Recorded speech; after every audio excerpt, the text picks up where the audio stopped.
Hello, my YouTube buddies. Mr. Redman here, Hyperman Archery. I have a treat.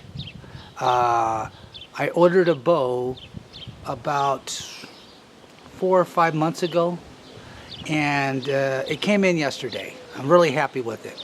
From A&H Archery, South Cox. He built me a bow. I gave him certain types of wood I wanted him to put together. The wood that I gave him to build me a bow on the riser is northern black walnut, this color here, and hard rock maple. And these are some woods this friend of mine had that's been selling wood and had lumber yards for many years and made a good life for herself by selling wood, owning lumber yards. And he's a really good man. He's been good to me. And so I wanted to build a bow that it's something it'll always be with me, even someday when he goes. And if I go before he goes, well, then he can have the bow then. But I just want something that always remind me of him. And South Cox did it for you. So if you ever want South Cox to build you a bow, he can do anything. And he'll put the woods in that you want that he'll have, or you give him some woods that you have around that means something to you. Maybe an old tree in the backyard where a relative hung herself or something. Who knows? You want to get a piece of that tree or something like that. Who knows? Everybody has their own little weird thing. A piece of Grandpa's casket. Who knows? But anything you want, you can send it to him and he'll build you a custom bow out of it. And it might cost extra, it might cost a little more, but it's worth it. It comes out real bitchin'. And I'm going to show you the bow right now. Okay. This is the bow right here. A&H 2-piece. This is the 2-piece. It's a 2-piece hybrid longbow right here. See all the woods in there? This brown right here is northern black walnut. That's the wood that my friend gave me. Right here. Right there. That's the brown right there. And then South Cox mixed in some other stuff, micarta. And I don't know what the middle one is in there. The orange type of wood. Right there. Right there. And the maple. The maple's on the ends right here. See here? Here's the maple. And the grip's beautiful. And I sent him another bow with a grip that I liked, and I wanted him to make it just a little bit bigger than the grip is, a little bit fatter. And it came back and it was a little bit fatter. Perfect. I'm gonna do some crazy ass shooting with this bow. And this is the first longbow that I had that is 62 inches, that is a 2-piece. I had one years ago, 15 years ago. That was my very first A&H bow. That was a Takedown one, and it was 55 pounds or something. A little too much weight for me to get good at, and to get good to shoot at. But this one here is lower poundage, and I figured because it doesn't have a riser. The other bow I had was the very first bow I had was a 3-piece. I figured I'd go for it again with a 62-inch bow, because I was worried about stackings, because the 3-piece bows, they stack on me because it's got a longer riser and less limb movement.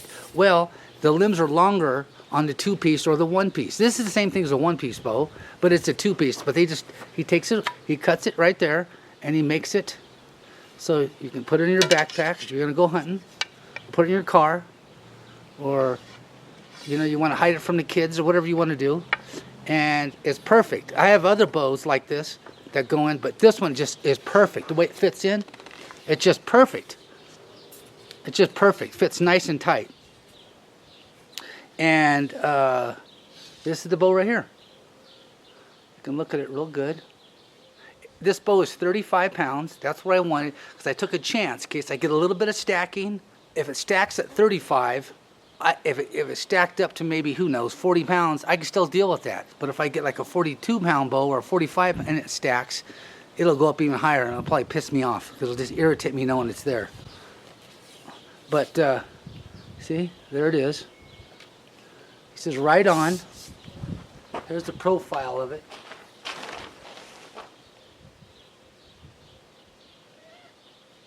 Right there. And there's the grip. The grip's nice. I like the grip. Oh, it feels great. Enough to hold on to, so not too much, but enough to hold on to so it won't cork in your hand. And it's got the flat side for your hands to wrap around right here. It just feels good. And the hand swell inside here is nice. It's perfect. So this is 62, and I might start probably sell some of my bows and maybe get some more 62s. And then see, look, he put limb tips on, antler limb tips. I wanted limb tips because antler tips reinforcements are lighter than micarta, so less weight on the end of the limb of the bow. It all adds up, you know, so it'll flip over faster. Yeah, so it'll be a lot lighter on there. See, this bow has carbon limbs, carbon on both sides, and it has a certain pattern. A&H bows have a little oval to them, and I believe the guys that invented this, I forget, it's been so many years and stuff, that originally made this design was with NASA or some shit. So they used some of that technology to make a cool limb. And they have a patent now, but no, South Cox has got the patent now, and I think he's going to put it on some of his other bows, or he has already. I haven't talked to him about that. We just talked about A&H. There is. There's the deer horn. Anthony String. He did a good job. I like that. Just enough in there. Not a whole bunch, just enough of the yellow. And this grip feels really good. It feels like it's made to be there. It feels like something I don't want to talk about, it feels like, but it feels really good. I like the way it feels. So a bow like this, the way that I got it, without the two-piece and without the limb tips and without the leather on the grips, just a plain bow with the carbon fiber, I think they're $1,100. But all the extra stuff I had put on it, the leather grip, I think he charges $50 for that. And I like the way he does it. I've had other people do them, not like South does it. He does it really good. Clean work, fits good, everything's nice. And the limb tips are like $35. And what else? $180 to make this into a two-piece. That's not bad. I wonder if you have any other one-piece bows, maybe he can do it for you on any other bows. He can make it into a two-piece. So, and it fits good. It fits good. No gap, no vibration, and just a little tiny bit. They all have a little bit of vibration, so they go in. But you put wax in there. I use toilet ring wax. You put a little bit on it, and you move it in and out, and it holds really tight. So that's good. But the bow has, like, almost every bow has shock. Come on.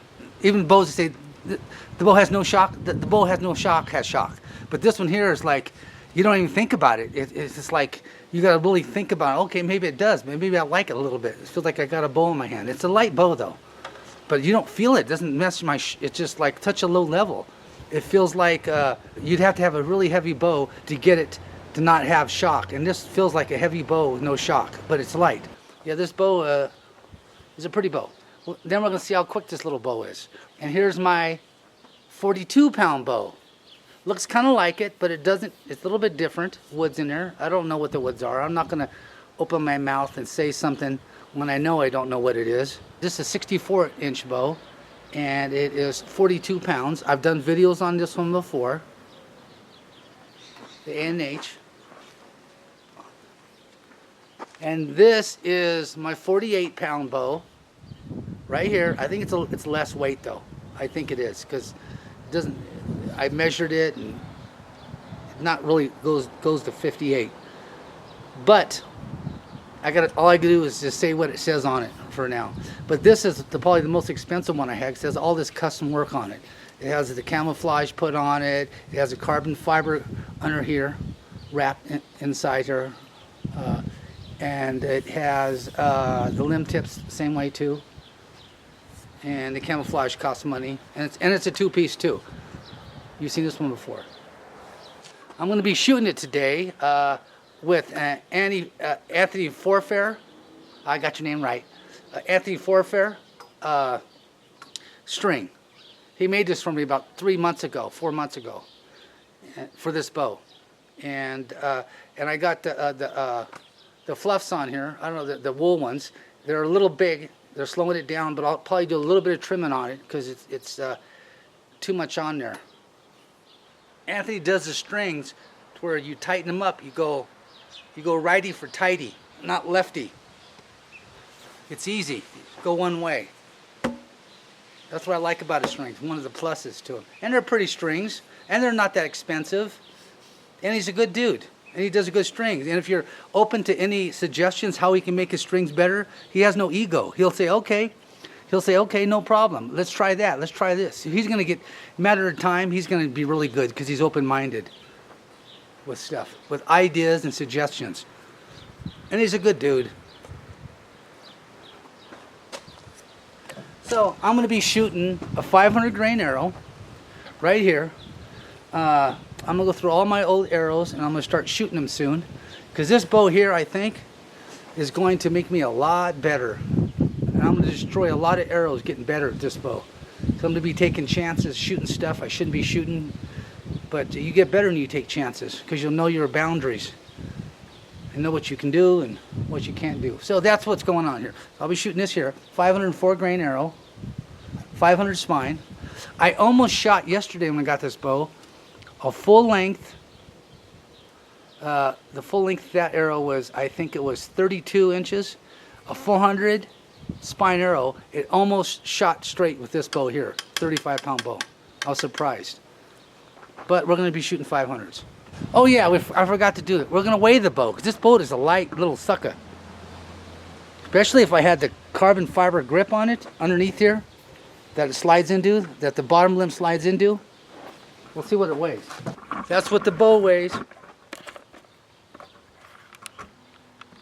Right there.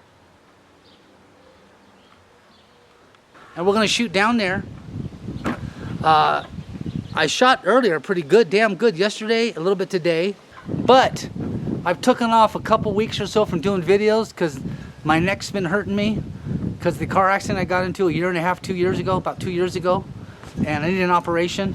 I'm not asking for money or nothing, but I'm just saying I need an operation, and until I get that done through my lawyers or through the state where I'm going to do, my neck is jacked up, so I got to take a big rest. So today's like my first day back. Yesterday was, just to try this bow because I got it and I couldn't wait to shoot it. You know, grips feel so good. Okay, there's a chronograph right there. I don't know where I'm going to be shooting. This video isn't about where I hit; it's the velocity. Okay, let's see how it does. Okay, let's do another one. Here we go again. Okay, the average is 150.8 out of 6 arrows. I don't remember if that's good or not, but they shouldn't have seemed to fly straight. Now let's see how the arrows fly straight. I'm going to shoot right over the camera here. See if you can hear how much noise the bow makes.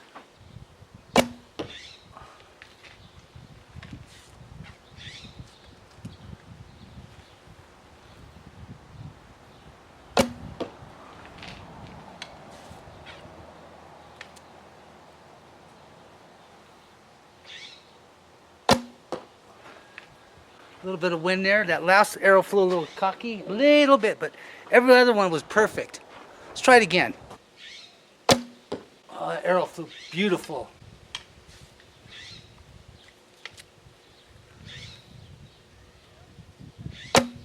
Oh.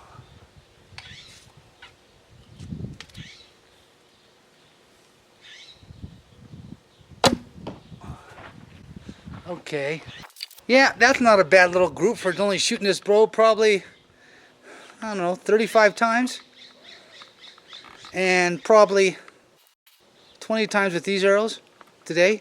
Well, let's see how quiet this bow is, and we'll shoot it, and we'll see how quiet. 'Cause that's the reason why I like long bows, because I don't like the smack of the string on recurves, going bang, bang, bang, bang, bang, bang, that sound. And so let's see how it is. Nothing bad about recurves. I love recurves. I'm gonna get a nice one made sometime, something in the 60s, I think, a 60-inch recurve. I'm looking forward to getting soon. And so let's see how quiet this is. I'll shoot right next to it.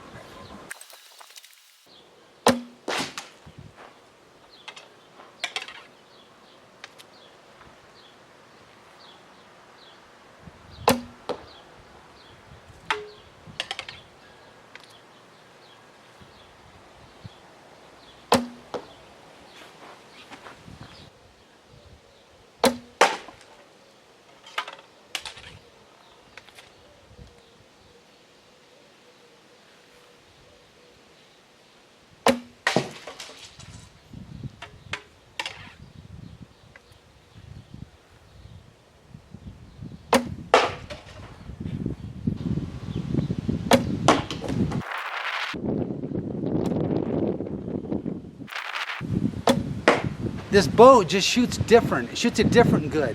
I can feel the difference. I haven't put a finger on it yet. Of course it's gonna be different. It's a different bow. But no, it's just the way it shoots accurately seems to be different than the 64s. The 62 is just different. The way it's just different. I haven't put my finger on it yet, like I said, and I'll figure it out. And it's a different type of accuracy. Okay, there we go. We're down here at 650 yards, and we're gonna shoot those 2 clay pigeons, blindfolded from behind. Okay, here we go. Oh!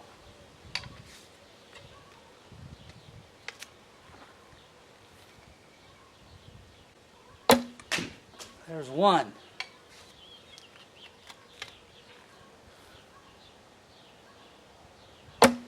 Two. Okay, that's 3 arrows, 2 shots. Not bad for an old fucker like me. Well, that's the review on this bow. I like it. It'll be with me forever unless I get hooked on crack. And I'll sell it for crack. You'll probably get this bow for about $100. But until then, I'm gonna enjoy it, okay? Nice bow. Well, thanks for watching my videos. I appreciate it. Don't forget to subscribe to my videos. I'll do more soon. Rabbit season's coming up, and this will probably be the bow that I'm gonna shoot the rabbits with. Hopefully I'll be shooting maybe around 450 to 500, maybe heavier arrow. I'll see how it goes. Okay? Thank you guys, I appreciate it. And you guys have a nice day.